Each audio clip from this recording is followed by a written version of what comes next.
Buenos días, muchísimas gracias a todos los aquí presentes.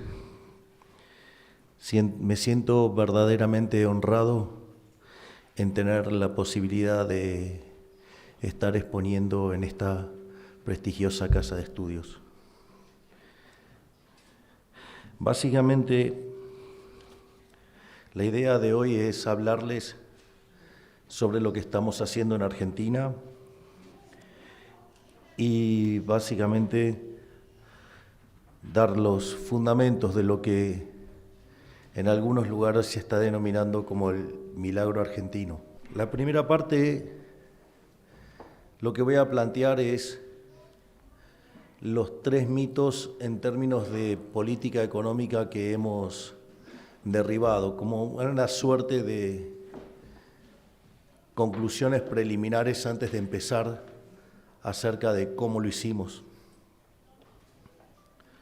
Básicamente, el primer mito tiene que ver acerca del quantum y el tiempo. Concretamente, muchos mandatarios del mundo y muchos ministros de Economía y Finanzas suelen consultar a nuestros ministros acerca del ajuste, es decir, la lógica y la dinámica del ajuste y demás. Entonces, nuestros ministros suelen contestarle, bueno, ¿cuánto tenés que ajustar? Bueno, 4 o 5 puntos del PBI. ¿Y cómo pensás hacerlo? Y bueno, como mucho puedo hacer 1 por año.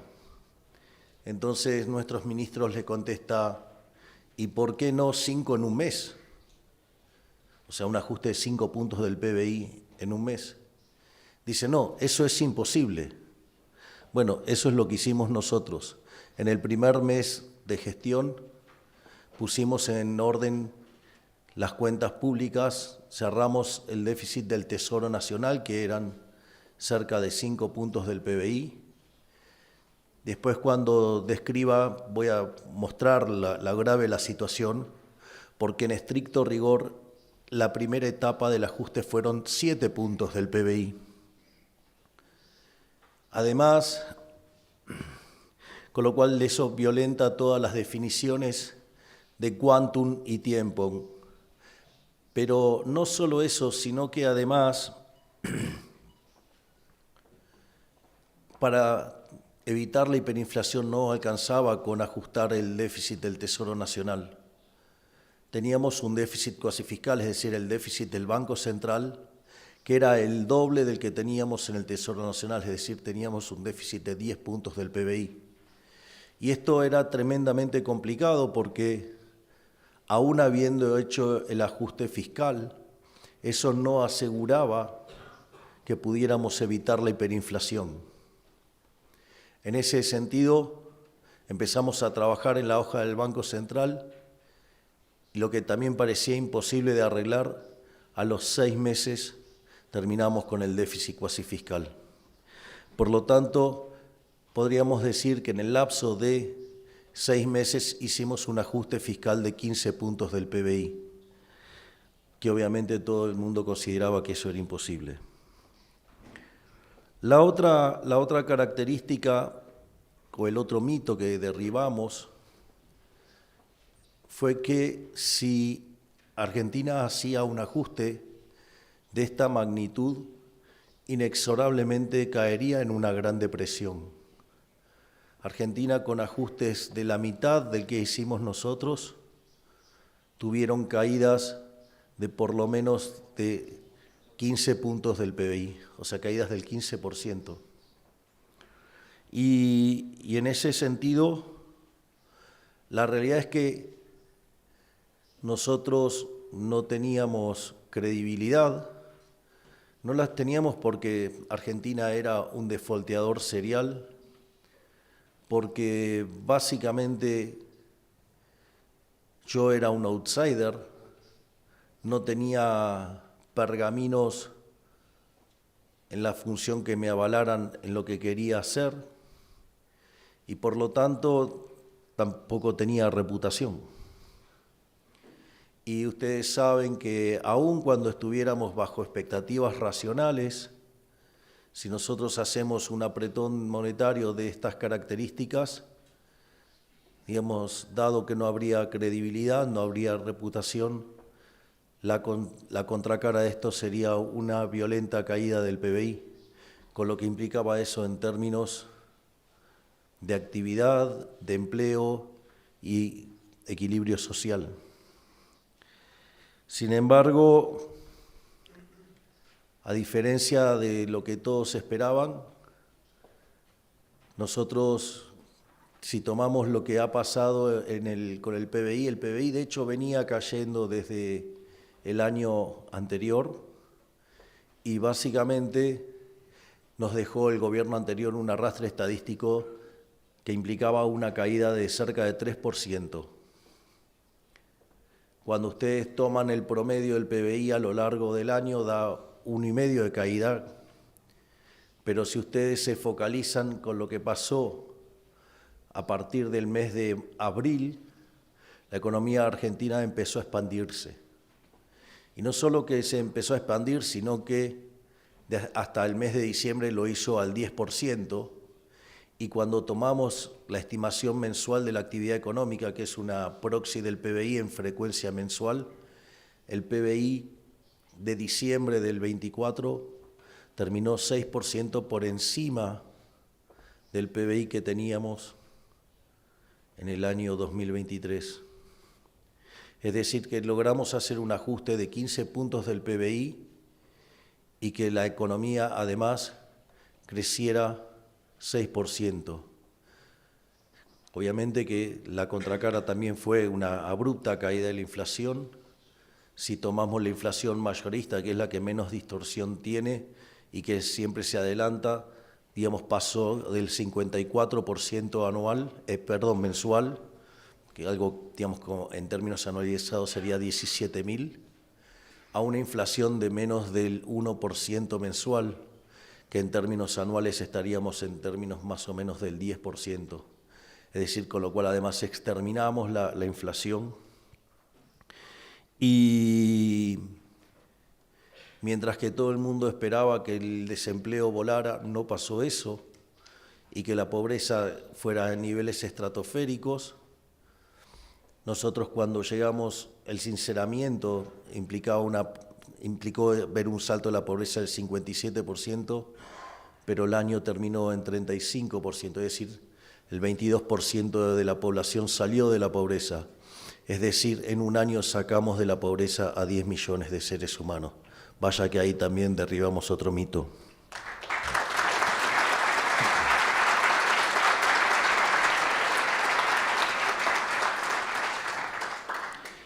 Y el tercer término es que el ajuste es impopular. Y ahí, digamos, ya era más que una cuestión de contar con ministros brillantes, porque la verdad es que soy un agradecido a las fuerzas del cielo por haberme permitido armar un equipo de excelencia como el que tengo, donde cada uno de los ministros son descollantes en sus respectivas áreas, pero había que tomar la decisión de poner todo lo que teníamos como capital político, porque lo más probable es que frente a un ajuste de esta envergadura, digamos, se limara la popularidad. Y en ese sentido, digamos, el triángulo de hierro, es decir, mi hermana Karina Milei, que está presente aquí,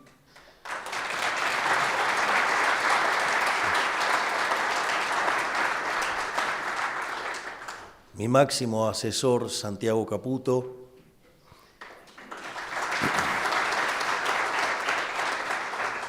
y yo en esa mesa chica, digamos, donde se termina de cocinar todo y que a uno le toca estar sentado en la silla eléctrica, la decisión fue, nosotros vinimos a hacer lo que había que hacer y que estábamos dispuestos a pagar los costos de hacer lo correcto.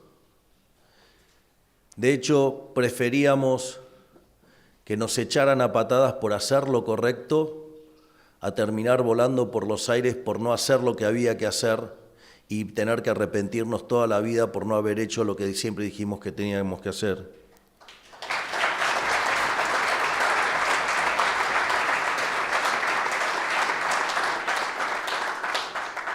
Y en ese contexto, sorprendentemente, en el cual siempre le hablamos con la realidad, porque lo hicimos desde las elecciones mismas. Nosotros hicimos campaña diciendo que íbamos a ajustar el gasto público y llevaba a los actos una motosierra. No solo eso, sino que además decía que básicamente quería eliminar el Banco Central y había una competencia de monedas, lo cual la popularización de la medida se pensó como una dolarización y entonces llevaban a los actos de campaña billetes de $1, digamos, enormes con mi rostro. Y además siempre hablé de hacer las reformas pro mercado. También fui muy claro en nuestra política de seguridad. En materia interna dije que el que las hace las paga, y vaya que hemos dado cuenta de que las hace las paga.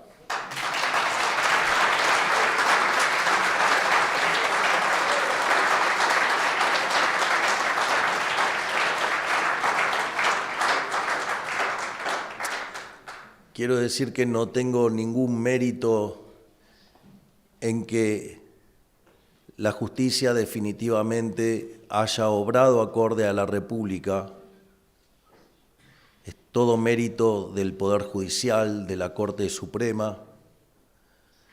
Lo único que puedo decir es que he sido consistente con mi visión republicana y dejé que los jueces actuaran libremente. Es decir, al ser el primer presidente que no interfiere en la justicia, los resultados están a la vista. La justicia hizo justicia.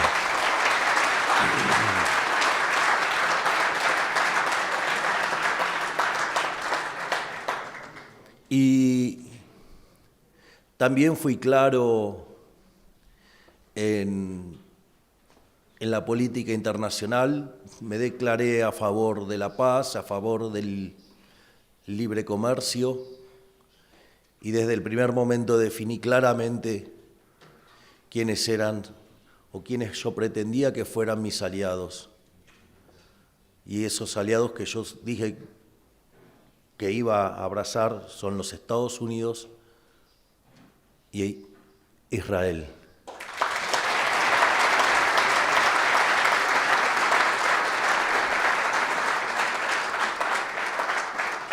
De hecho, les cuento una anécdota muy interesante, porque en cada uno de nuestros actos de campaña solía aparecer una fila siempre, digamos, que venía con la bandera de Israel.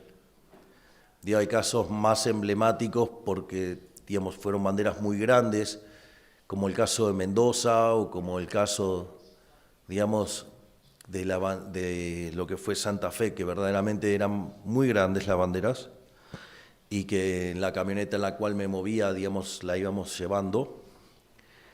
Pero el caso más estremecedor de todos fue algo que pasó en el conurbano bonaerense, en un lugar muy, muy humilde, muy postergado.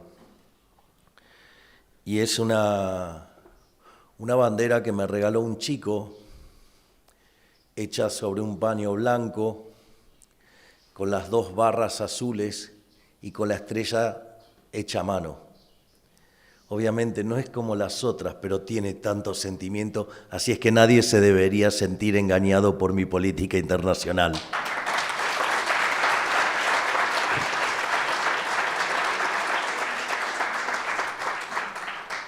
Es decir, y hoy mi popularidad es más alta que cuando asumí. En cada una de las elecciones locales, cuando en el 2023 no sacábamos más que el 5%, estamos sacando más del 30%. Al kirchnerismo a lo largo del país le venimos ganando 6-0 y se espera, digamos, que para octubre no solo que la libertad avanza, sino que la libertad arrasa.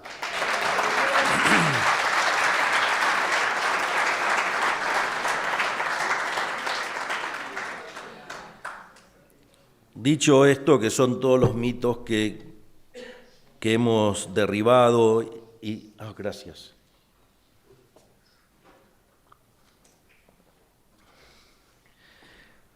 Ahora voy a pasar a contar cuáles eran las condiciones iniciales y qué es lo que hicimos para evitar el desastre. Básicamente Argentina tenía la combinación de lo que habían sido las 3 peores crisis de su historia. Básicamente tenía un desequilibrio monetario, digo, para los que entienden de temas monetarios, había un money overhang, ¿sí? Que básicamente era el doble del que teníamos en la previa del Rodrigazo. En aquel momento, liberar el mercado de cambios implicó sextuplicar la tasa de inflación, por lo tanto, estábamos para multiplicarla por 12, solamente, digamos, por el efecto del sobrante monetario.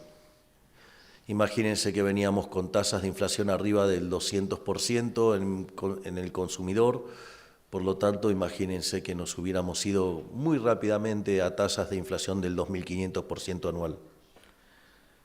Pero no solo eso, además teníamos una situación en el Banco Central que era aún peor que la que había en el año 89, cuando fue la hiperinflación de Alfonsín, donde la inflación mayorista, por ejemplo, fue del 5.000%. Básicamente, nosotros teníamos, yo después lo voy a volver a repetir, pero teníamos 4 bases monetarias en pasivos remunerados y donde el gobierno anterior se había encargado de pasarlo de un promedio de 60 días, lo había pasado a 1 día.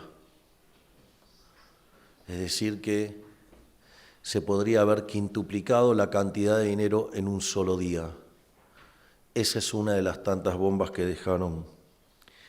Y además teníamos indicadores de pobreza e indigencia aún peores que los que teníamos en la salida de la convertibilidad en el 2001. Es más, al momento de asumir, la inflación ya se medía en términos diarios y venía dando arriba del 1,5 diario.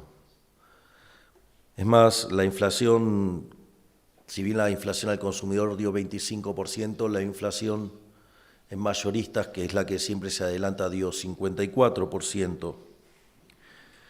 Además, Argentina no crecía desde el año 2011, por lo tanto el PBI per cápita estaba un 15% debajo de aquella marca histórica.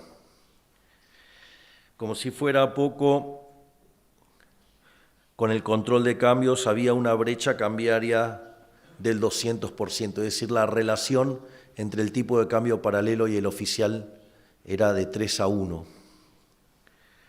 Las reservas internacionales netas eran negativas en 12.000 millones de dólares. Teníamos un déficit fiscal de 5 puntos del PBI y un cuasifiscal de 10 puntos del PBI, o sea que el desequilibrio en las cuentas públicas era de 15 puntos del PBI. Además, teníamos el programa con el Fondo Monetario estaba caído, Argentina no había cumplido ni una sola meta, ni una. Por lo tanto, el programa estaba caído. Teníamos deuda con importadores por 45.000 millones de dólares y como si esto fuera poco, teníamos deudas en pesos por el equivalente en 90.000 millones de dólares, que básicamente venían a ser como 7 bases monetarias extras. O sea que imagínense que teníamos 7 bases monetarias en la deuda en pesos, teníamos 4 bases monetarias en los pasivos remunerados del Banco Central. O sea, ya eso suma 11, hubiera multiplicado por 12 la cantidad de dinero, el money overhang hubiera hecho multiplicar la inflación por 12 veces, o sea, íbamos directamente a una catástrofe inflacionaria. Y en ese contexto seguramente, porque es muy parecido a lo que pasó en Venezuela, nos hubiéramos ido a niveles de 95, 98% de pobreza. Voy a ser un poquito no técnico porque esto lo requiere, pero nosotros hemos demostrado que somos liberales libertarios y no que somos liberales libertarados.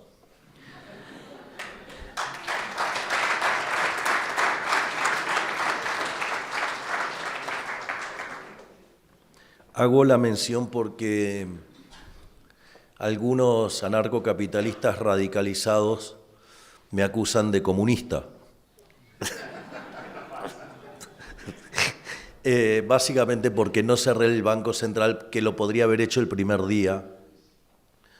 Digo, concretamente, digamos, uno de los que los hace es Hans Gemajope. Y lo que no se da cuenta es que si yo hubiera cerrado el Banco Central el primer día, los pases y la base monetaria son deuda. Y que si ustedes no honran su deuda, el valor de esa deuda se hace cero. Para que el valor del dinero se haga cero, es decir, que los saldos reales se hagan cero, significa que los precios tienden a infinito.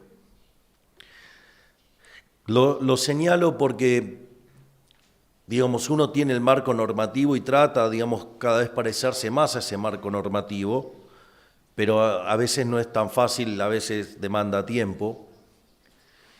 Y en ese contexto, si nosotros hubiéramos hecho esa estupidez, básicamente hubiéramos desatado una hiperinflación aún peor de la que estoy describiendo, ¿no? En términos monetarios, dados los desequilibrios.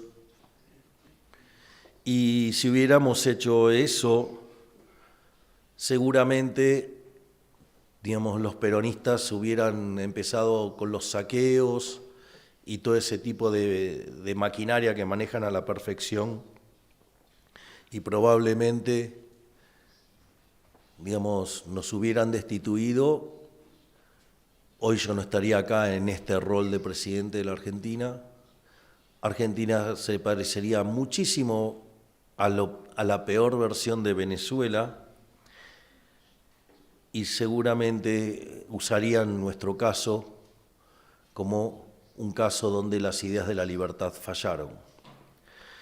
Por lo tanto, otra cosa que tenemos que tener en cuenta es que en la política es importante la secuencialidad.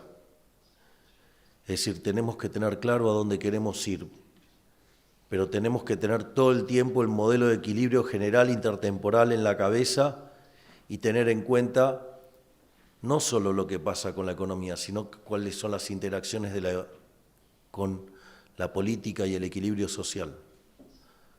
Es decir, entonces, digamos, proponer cerrar el Banco Central el primer día como una tarea que demanda 1 hora, verdaderamente es una estupidez. Afortunadamente, digamos, para los argentinos, digamos, y en contra, digamos, de toda la dirigencia, no lo hicimos y estamos saliendo. De hecho, lo que voy a pasar a contar ahora es básicamente qué es lo que hicimos para evitar este calvario. Lo primero que hicimos es, nosotros consideramos que la inflación es de naturaleza monetaria. Nosotros consideramos que la inflación es siempre y en todo lugar un fenómeno monetario generado por un exceso de oferta de dinero, ya sea o porque subió la oferta y o cayó la demanda, es decir, pueden pasar las dos cosas juntas y eso lleva a una pérdida del poder adquisitivo del dinero y eso significa que todos los precios expresados en unidades monetarias suben. Así es como nosotros, por lo tanto, lo primero que teníamos que hacer si queríamos terminar con la inflación era básicamente cortar con la emisión monetaria. El primer grifo que teníamos para cortar la emisión monetaria era el déficit fiscal. Y ahí, digamos, teníamos que hacer un ajuste de 5 puntos del PBI, pero se imaginarán que, dadas las circunstancias, no era la obra de un, digamos, cirujano, era la obra de un carnicero. Entonces el ajuste, digamos, original no fue de 5 puntos del PBI, fue de 7. Básicamente cortamos de cuajo la obra pública, que es una fuente de corrupción enorme en Argentina. Cortamos de cuajo las transferencias discrecionales a las provincias. No solo eso, sino que además echamos a 50.000 empleados públicos. Por otra parte, todos los contratos que se van venciendo no se renuevan, salvo que sean en situaciones muy particulares. Y además empezamos a recomponer las tarifas, empezamos a hacer el ajuste de tarifas. Cuando nosotros llegamos, el precio de los servicios públicos solamente cubría el 20% de los costos. Hoy estamos orgullosos de poder decir que se cubre el 100% del costo. Por lo tanto, digamos, también hicimos todo esto con recomposición de tarifas.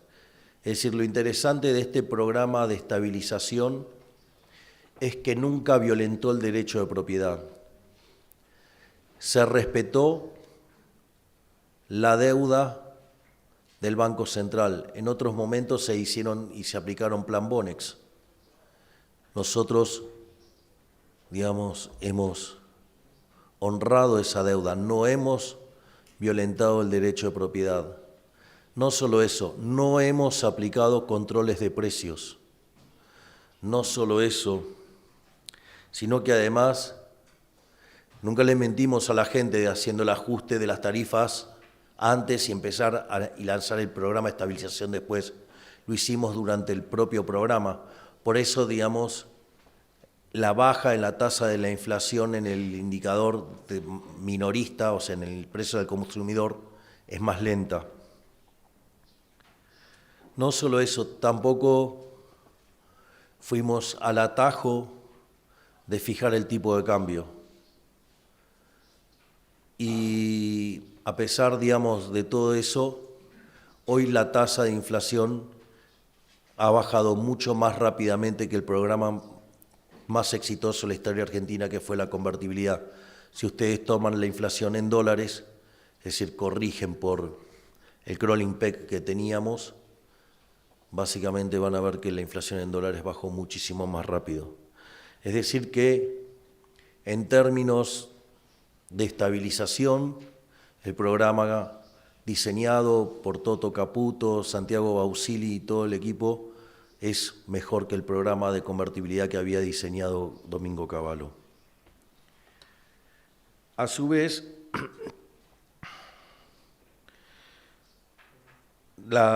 nosotros en la cuestión monetaria tuvimos que ir haciendo distintas etapas. Entonces, la primera etapa fue cortar con el déficit fiscal. La segunda etapa, entonces, requería ahora cortar con el déficit cuasi fiscal, que es la deuda del Banco Central. En rigor, esa deuda nunca debería haber estado en el Banco Central, porque era el déficit que tenía el Tesoro Nacional, que se financiaba con emisión monetaria, y como era tanto el dinero que tiraban a la calle, lo esterilizaba el Banco Central y pagaba tasa de interés. No hace falta que les cuente, digamos, lo que eso implica en términos de la desagradable aritmética monetarista de Sargent y Wallace. Entonces, básicamente, una vez que corregimos el tipo que el tipo de cambio para cerrar la brecha, una de las cosas que sucedió es que arbitramos las tasas en dólares.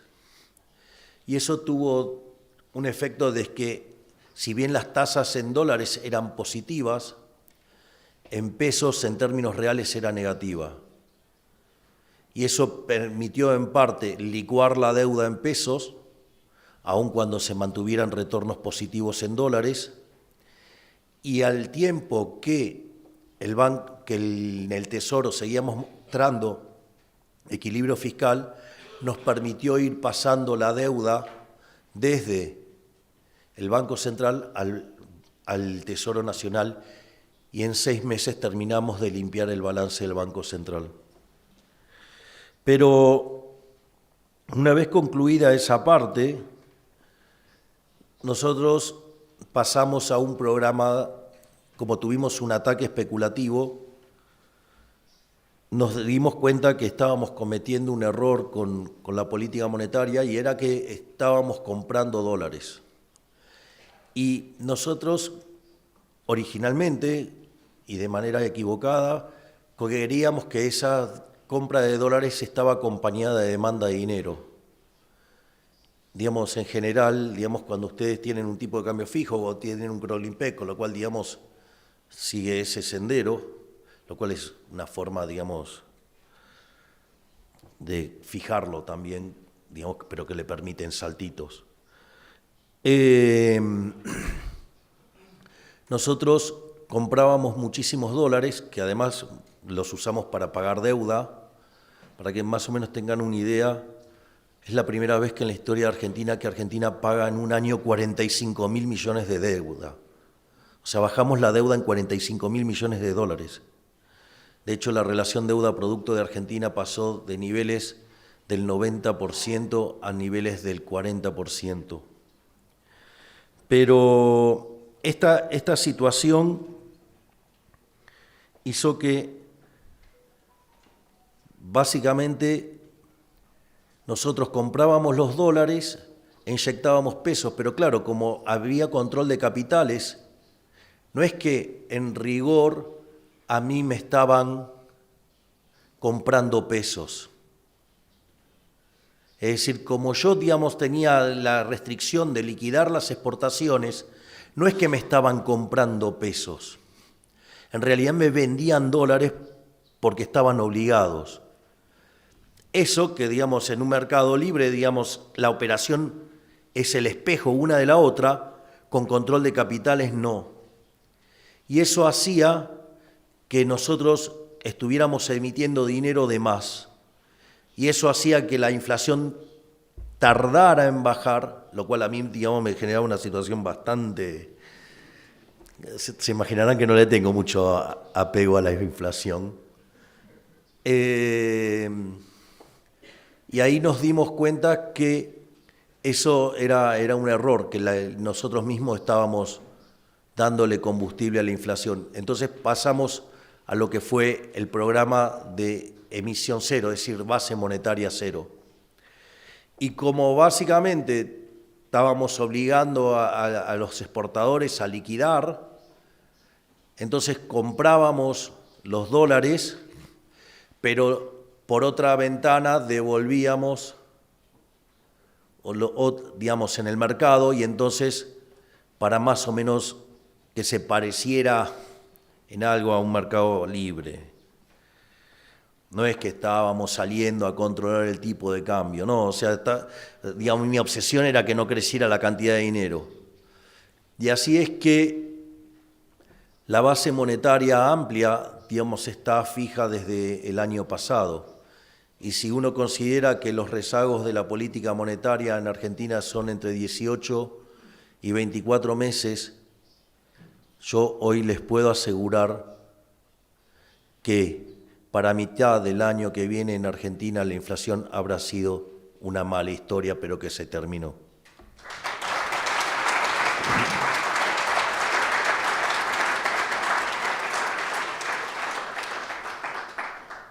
Pero después nos encontramos con otro problema.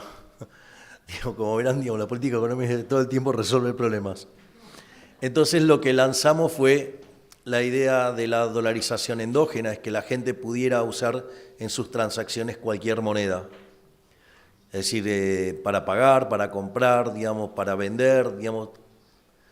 Y porque lo que estábamos empezando a ver es que si nosotros dejábamos la cantidad de dinero fija, si la demanda de dinero se empezaba a recomponer, digamos, porque, a ver, por ejemplo, la base monetaria en términos del PBI estaba en 2,5 puntos.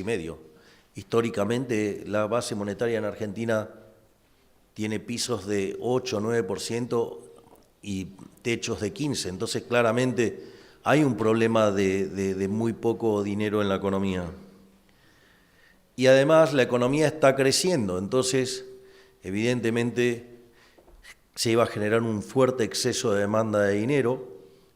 Eso no nos preocupaba demasiado porque como todavía hay sobrante monetario, en tanto y en cuanto haya sobrante monetario, la tasa de inflación va a empezar a ceder, pero el problema radica que el día que llegue a cero quiere decir que nos absorbimos todo el money overhang y consecuentemente tenemos que prepararnos para una economía de deflación y no tenemos la estructura contractual armada para tener deflación. Y si eso ocurre, podría terminar generando un atascamiento o que se empaste el crecimiento económico. Entonces, por eso es que propusimos esto de que la gente empezara a utilizar su moneda, pero no funcionó. No funcionó, la gente no quería usar sus dólares. La gente no quería hacer transacciones en moneda extranjera. Y eso, entonces, habíamos arreglado la cuestión fiscal, habíamos arreglado el pasivo del Banco Central, entonces, para darle más seguridad a los argentinos, decidimos arreglar el activo del Banco Central. Concretamente, entonces fuimos al Fondo Monetario Internacional y le hicimos una propuesta para recapitalizar el Banco Central. Es decir, a diferencia de lo que fueron todos los programas con el Fondo Monetario Internacional, que era para financiar el déficit fiscal y manejar la transición, nosotros el ajuste ya lo habíamos hecho. Además, digamos, hay un fuerte compromiso no solo mío por el equilibrio fiscal, sino también por cada uno de mis ministros. Les voy a contar hay algunas anécdotas de mis ministros que son maravillosos.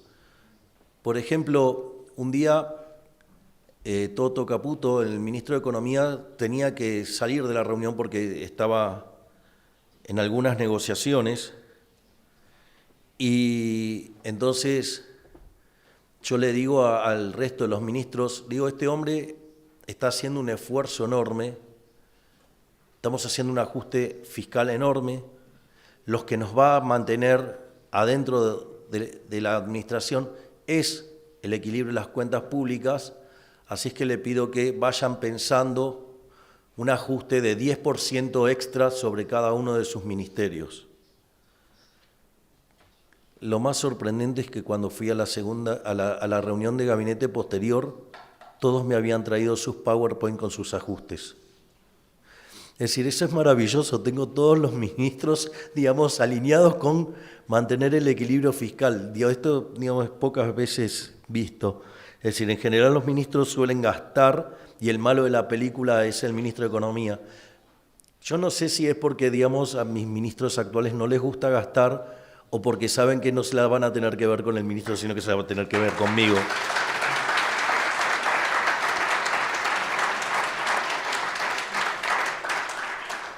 Y en ese sentido, una de las cosas que hicieron los gobiernos anteriores, digamos, le colocaban deuda al Banco Central en formato de letras intransferibles, con lo cual instrumentos absolutamente ilíquidos, y se llevaban los dólares.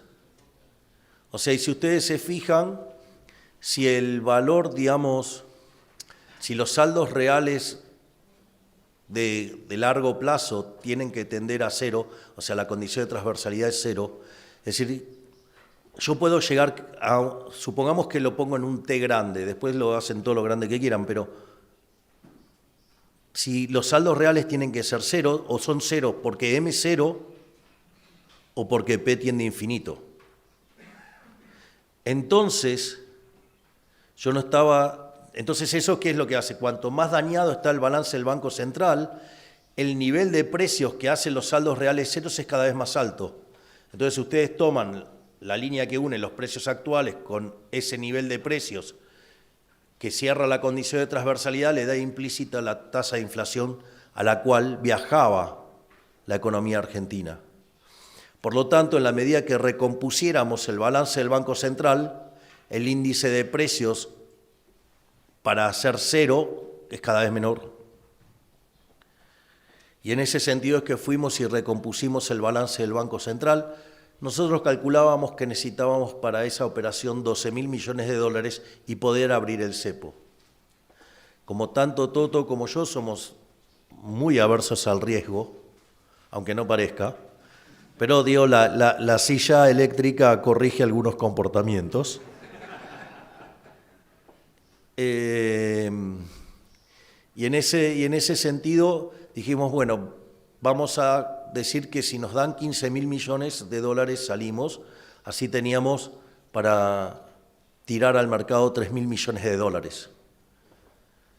Y bueno, empezamos a trabajar en un acuerdo con el fondo y la verdad es que recibimos un paquete de 20.000 millones de dólares del Fondo Monetario Internacional, 12.000 millones de dólares del Banco Mundial, 10.000 millones del BID, sí, además una RIPO por 2.000 millones de dólares que la sacamos ayer, y además China nos renovó el vencimiento del swap, que eran 5.000 millones de dólares más. Es decir, que el paquete total era básicamente de 49.000 millones de dólares, donde cerca de 20.000 iban a ser cash. Por lo tanto, a diferencia de lo que decía toda la clase política y todos los economistas, que no íbamos a abrir el cepo en un año electoral, fuimos y lo abrimos.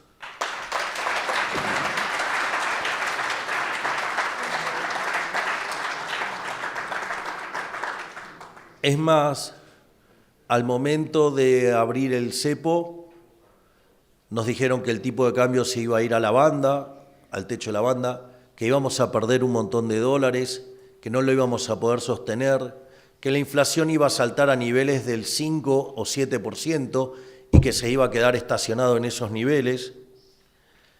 La realidad es que los meses de marzo y abril fueron meses muy duros.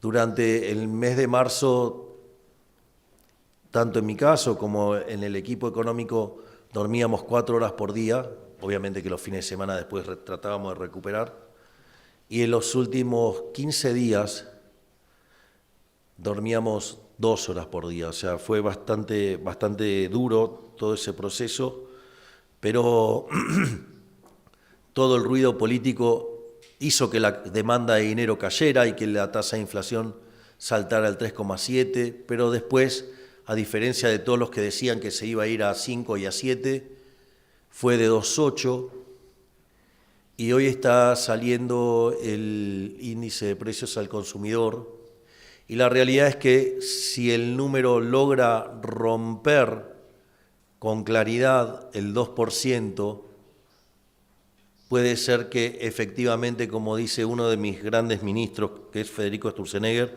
la inflación caiga antes que lo que nosotros estamos esperando a mitad de año que viene y que el cero empiece a mostrarse ya a diciembre o sobre el final del año. Así es que la buena teoría económica funciona, pese a que a la política no le guste.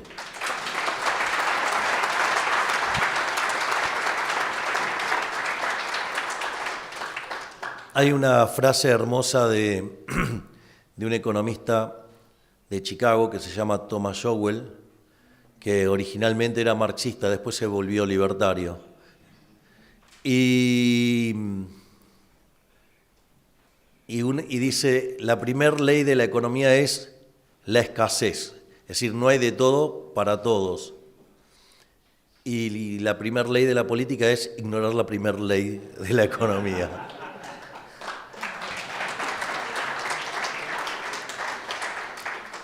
Afortunadamente para la economía argentina y desafortunadamente para los ladrones de la política, yo voy a hacer cumplir la restricción presupuestaria a rajatabla.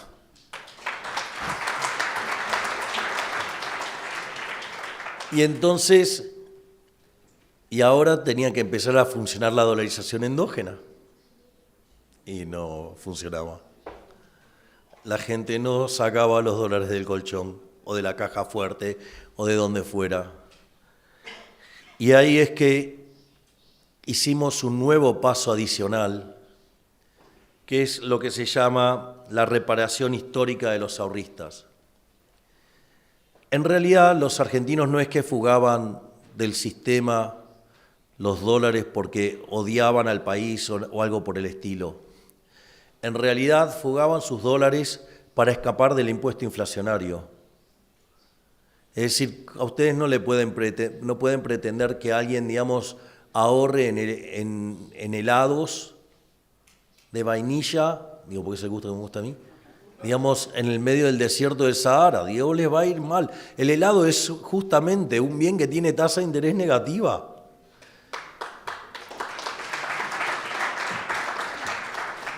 Entonces, los argentinos buscaban cómo protegerse del archivillano ladrón, el máximo ladrón de todos, que es el Estado. Digamos, y uno de sus mecanismos de robos más perversos, que es el impuesto inflacionario. Entonces, esto porque, digamos, en Argentina se hicieron varios blanqueos, pero es como que si hubieran hecho algo malo, y en realidad no hicieron nada malo, solo se estaban escapando del torturador. Es decir, y es más, por eso me fastidian tanto la izquierda y los periodistas y demás diciendo, no, bueno, pero entonces los que quedaron adentro, pero, es como que, digo, no sé, digamos, o sea, salen de Cuba, digamos, cagándose a trompadas con los tiburones, llegan a Miami y ustedes quieren castigar los que llegaron a Miami porque todavía quedó gente en la isla cárcel. Dios, es un disparate, verdaderamente. Por lo tanto, lo que hicimos fue cambiar la forma de cómo el fisco miraba las cosas. En Argentina todos eran culpables, salvo que demostraran lo contrario. Disparate. Nosotros, la revolución es que ahora son todos inocentes, salvo que Arca pueda demostrar lo contrario. Y eso significa que la gente ahora puede usar sus dólares libremente. Pero no era solamente decir, bueno, ahora los pueden usar libremente. O sea, había que hacer las reformas. El total de reformas involucradas en esa operación son 500, pero no, claro, digamos, era un sistema soviético prácticamente. Pero, entonces, lo voy a hacer con un ejemplo para que sea fácil. Ustedes que, por ejemplo, declaraban ingresos, pero al mismo tiempo le hacían declarar el consumido. Entonces, ¿qué pasa? Si ustedes tenían 100 de ingresos y gastaban 400, de alguna manera tenían que explicar esos 300. Entonces, le pedían el consumido para detectar si mapeaba con los ingresos. Pero al mismo tiempo le miraban la variación patrimonial. Su patrimonio, en este caso, tendría que estar cayendo 300. ¿Qué es lo que hicimos nosotros? Eliminamos el consumido, eliminamos la variación patrimonial, con lo cual ahora todo el mundo puede gastar sin ningún tipo de problema, que yo no los voy a ir a buscar.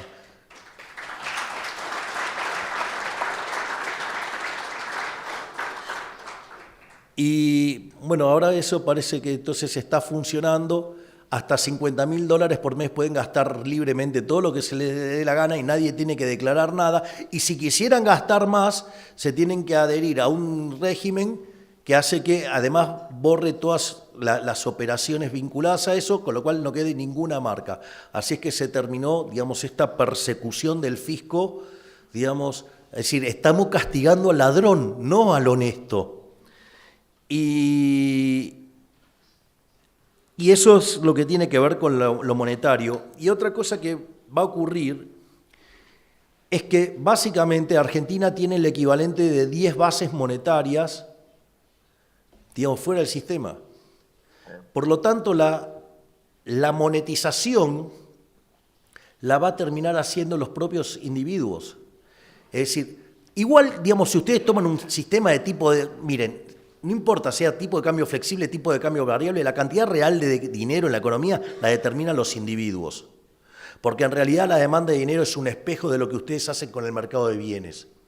Es un espejo del sendero intertemporal de consumo.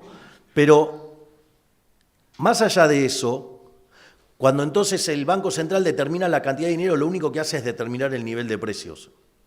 Y si empieza a molestar bastante, entonces, genera algunos daños adicionales. Cuando ustedes tienen tipo de cambio fijos, digamos, esa relación de que la cantidad de dinero la determina la gente todavía es muchísimo más obvia, porque solamente se expande contra la demanda de dinero. O sea, se vuelve mucho más evidente. Ahora, pero lo que pasa es que nosotros no queremos emitir. Nosotros queremos equilibrio fiscal, no queremos emitir dinero, queremos tipo de cambio libre, un balance del Banco Central saneado. Entonces, ¿qué es lo que ocurre? Los dólares, para hacer las transacciones, los tienen que ingresar los agentes cuando se les dé la gana. La monetización va a quedar en manos de los individuos. Y cuando la economía sea lo confiable que amerite para los individuos en relación con las necesidades de cash que tienen, van a ir monetizando. Y eso significa que si hoy yo puedo respaldar toda la base con los dólares que tengo, quiere decir que me voy a ir a una relación 11-1. Es decir, que el sistema va a quedar a un chasquido de dedos de poder ser dolarizado y de poder cerrar el Banco Central. Dicho esto, quiero terminar con dos cuestiones que son muy importantes para el crecimiento y que son cosas, digamos, no convencionales que nosotros hicimos. Una es el tema del capital, digamos, el Ministerio de Capital Humano. Si ustedes revisan la literatura, no voy a arrancar desde Adam Smith, que me encantaría, pero digamos, yo no tengo tiempo, ustedes no tienen tiempo, los que me esperan no tienen tiempo. Entonces, voy a arrancar en 1956. En el año 56, dos autores por separado, Robert Solow y Trevor Swan, desarrollaron lo que se conoce como el modelo de crecimiento económico neoclásico. Ese modelo en el año 57 fue testeado por Solow y solamente pudo explicar el 15%. Es decir, y todo quedaba en el residuo, con lo cual, digamos, el modelo explicaba muy poco. A la luz de eso, desde la Universidad de Chicago, George Stigler sugiere que en realidad ese resultado deriva de no haber contemplado el capital humano. Digo, para los que conocen las cosas que se discutían también en ese momento, también se había hecho la matriz insumo-producto de Estados Unidos y le daba intensivo en trabajo. O sea, había un montón de cosas que, digamos, andaba dando vuelta por el ambiente y que los tenía desconcertados. Entonces lo que dice es que meter el capital humano.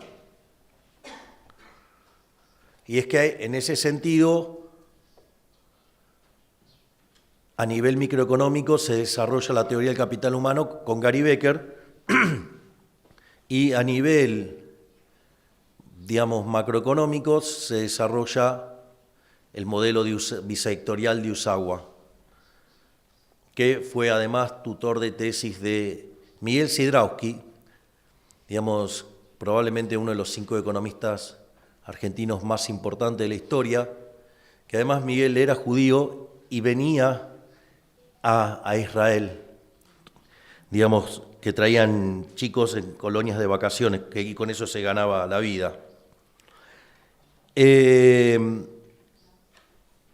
después, digamos, se creyó que lo que había que hacer era, digamos, se trataron de emparchar estos modelos, digamos, apareció la regla de oro de Phelps, apareció la versión Cass-Cookman del modelo Ramsey, pero la verdad es que todo quedaba a dedo y la línea que ganó fue la línea de poner el progreso tecnológico en exógeno, con lo cual todo venía explicado afuera del modelo, con lo cual el modelo no tenía mucho sentido, hasta que en el año 83 Paul Romer, en su tesis doctoral, desarrolla la teoría del crecimiento endógena, tutoriado también por un profesor de Chicago, Robert Lucas Jr.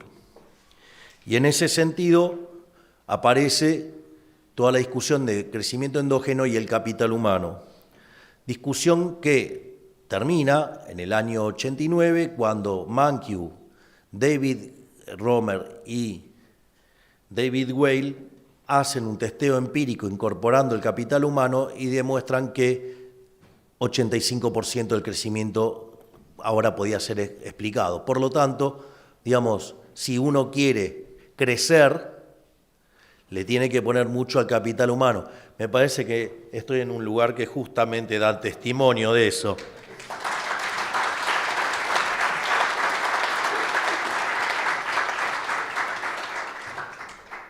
Y en ese sentido, nosotros armamos el Ministerio de Capital Humano justamente, o sea, desde el primer día teníamos planeado crecer. Y entonces, el primer rol que tuvo el Ministerio de Capital Humano fue el de contener la pobreza frente al ajuste. Ahí, digamos, la ministra Petovelo tuvo una acción brillante y fue descubrir que cuando se le pedía prestación a los beneficiarios de los planes sociales, en ese momento se les sacaba la mitad del plan. Entonces, recibían 2 planes y cobraban 1. Y en ese contexto, una de las cosas que nosotros hicimos fue quitar esa contraprestación. Obviamente, al otro día nos estaban amenazando con hacernos una marcha donde supuestamente iban a venir 100.000 personas, y ahí también, junto a la valentía de la ministra Patricia Bullrich, que planteó el protocolo antipiquete.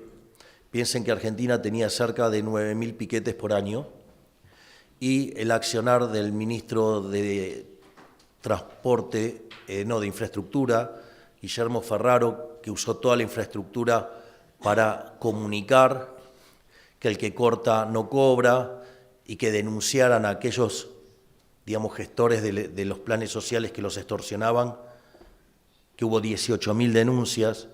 Lo más interesante es que, por un lado, pudimos duplicar la cantidad de recursos que llegaban a los sectores más vulnerables sin girar un solo peso más. Y al mismo tiempo intentaron tomar la calle, pero fue tan efectivo el mecanismo que de los 100.000 que esperaban, fueron solamente 3.000. Es decir, había más policías que manifestantes, y como consecuencia de ello, a partir de eso también logramos el orden en las calles. El Ministerio de Capital Humano ha tenido un rol fundamental en esto de la baja de 10 millones de pobres, y básicamente lo que hace es integrar niñez y familia con salud, de modo tal de poder cumplir las necesidades del capital humano de primera generación, para que después puedan ingresar al mercado a estudiar, es decir, el capital humano de segunda generación, que tiene que ver no solo con la educación, sino con que las personas puedan volver a reentrenarse para poder ingresar al mercado laboral. Y esas 2 ideas, digamos, que también están adentro del Ministerio de Capital Humano, ya sea por el lado de la educación como en la parte del reentrenamiento, liga con lo que tiene que ver con el mercado laboral y con el sistema previsional. Porque en la medida que nosotros podamos seguir ingresando más personas en el mercado laboral, digamos, no solo para acompañar el crecimiento, sino también para el hecho de las personas que están en el mercado informal pasen al mercado formal, una vez que tengamos un mercado laboral más robusto y con una población económicamente activa más grande, eso nos va a abrir la puerta para poder encarar una reforma previsional seria. Por lo tanto, ahí estamos determinando uno de los bloques del crecimiento económico. El otro, que es, también es muy popular, que es el que está a cargo de ese economista formidable y maravilloso que es el doctor Federico Sturzenegger, es el Ministerio de Desregulación. La idea es muy simple. Si ustedes tienen un modelo y tienen la realidad, y la realidad no mapea con el modelo y el modelo erra sistemáticamente, ¿ustedes qué harían? ¿Tirarían el modelo? ¿Sí o no? Digo, si están tomando decisiones donde los echan del trabajo, van a ver que van a elegir, digamos, los datos, ¿no? El modelo que dice cualquier cosa. Bueno, los economistas neoclásicos tenemos un defecto que cuando la realidad no mapea con el modelo, lo llamamos fallo de mercado. Bueno, desde mi punto de vista, los fallos de mercado... Desde mi punto de vista, los fallos de mercado no existen, porque el mercado es un proceso de cooperación social donde se intercambian derechos de propiedad voluntariamente. Por lo tanto, no puede haber un fallo de mercado si las transacciones son libres. Eso no quiere decir que no me vaya a equivocar, que es otro problema. Entonces, si ustedes miran la economía neoclásica de manera crítica, digamos, la economía neoclásica, el core central está hecho sobre las naturalezas y las características del equilibrio, que tiene que ver con la existencia, con la unicidad y la estabilidad, pero con el agravante que después vienen, digamos, la idea, digamos, de Pareto y el primer teorema del bienestar y el segundo, y ahí es donde la ponemos más complicada, porque entonces cada vez que el mundo no se parece a lo que nosotros creemos, lo llamamos fallo de mercado. El fallo de mercado que más me irrita de todos, no voy a entrar en todos porque, digamos, estoy ya en tiempo, es el que se llama no convexidades, es decir, las estructuras concentradas, es decir, si ustedes lo quieren llevar muy al límite, los monopolios. Y la realidad es que los monopolios, salvo que sean monopolios generados por el Estado, es decir, donde el Estado dice, bueno, en este cuadradito solamente participa XX y si alguien lo viola yo lo reviento a garrotazo. Salvo en ese caso, el monopolio no tiene por qué ser malo. Porque de hecho, supongan que yo tengo 10 empresas de celulares y aparece una y hace un celular de mejor calidad a un mejor precio. ¿Qué creen que va a pasar con las otras 9? ¿Van a quebrar? Y sin embargo, yo estoy muchísimo mejor. Y dicen, no, bueno, pero gana mucha plata. ¿Qué me importa? Si yo ahora tengo un bien de muchísima mejor calidad a un mejor precio, encima me libera recursos para gastar en otro lado. Y gana mucha plata. ¿Y cuál es el problema que gana mucha plata? Si se la gasta en otro lado, generará actividad en otro lado. Si la ahorra, generará inversión en otra parte. Y si, digamos, es un tirano y, digamos, y es tan malo y odia tanto a la gente, hunde el dinero ese en el piso. Lo que hace es básicamente que el nivel de precios baje, o sea, un benefactor social. Es decir, lo que hay que tener claro es que ganar plata, digamos, o sea, la función social del empresario es ganar plata, porque solamente puede ganar plata sirviendo al prójimo con bienes de mejor calidad o mejor precio. Entonces, digamos, los empresarios exitosos habría que llevarlos en andas todos los días y no perseguirlos.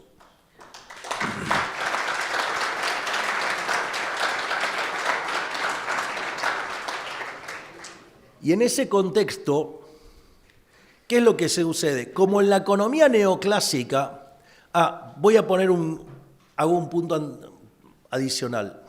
Cuando ustedes se encuentran eso, en la economía neoclásica, ¿qué van a hacer? Lo van a regular para que se termine pareciendo a una empresa competitiva. Ahora, ¿cuál es el problema? El problema es que si yo lo hago parecer a una empresa competitiva, los rendimientos son constantes a escala. Si ustedes miran, digo, desde la era cristiana, el PBI per cápita en la serie de Madison, van a ver que hasta el 1800 el PBI per cápita está constante. O, si ustedes quieren, crecía al 0,02% anual. Es decir, que para duplicar el PBI necesitaban 3.500 años. Vamos, era bastante aburrido estaba, digamos, en términos económicos. Ahora, si ustedes se fijan, desde el año 1800 hasta el año 2000 el PBI se multiplicó por cerca de 10 veces. Y la población, hasta el año 2000, lo hizo cerca de 8 veces. Es decir, con lo cual ustedes, a pesar de que la población se multiplicó por 8, la producción se multiplicó por 10. O sea, que quiere decir que el producto per cápita subió, el PBI subió 80, tal que el per cápita multiplicó por 10. Eso se llaman rendimientos crecientes. Y el problema es que los rendimientos crecientes, digamos, es una no convexidad que implicaría que no pueden obtener un máximo. Tiene toda una serie de errores el análisis neoclásico acá, pero no viene al caso. Pero lo importante es que cuando ustedes lo regulan, matan los rendimientos crecientes. Y el problema es que cuando ustedes matan los rendimientos crecientes, el modelo se termina, por ejemplo, pareciendo al de Solow o al del Ramsay. Digamos, ¿y qué le pasa en esos modelos en estado estacionario? No tienen crecimiento. Por lo tanto, cuando ustedes regulan la economía, lo que están haciendo es matar los rendimientos crecientes. Y cuanto matan los rendimientos crecientes, están matando el crecimiento económico. Y entonces, desde la acción de Federico Sturzenegger y muchos de los ministros involucrados en esto, nosotros en Argentina ya hemos hecho 2.500 reformas estructurales en 1 año y medio.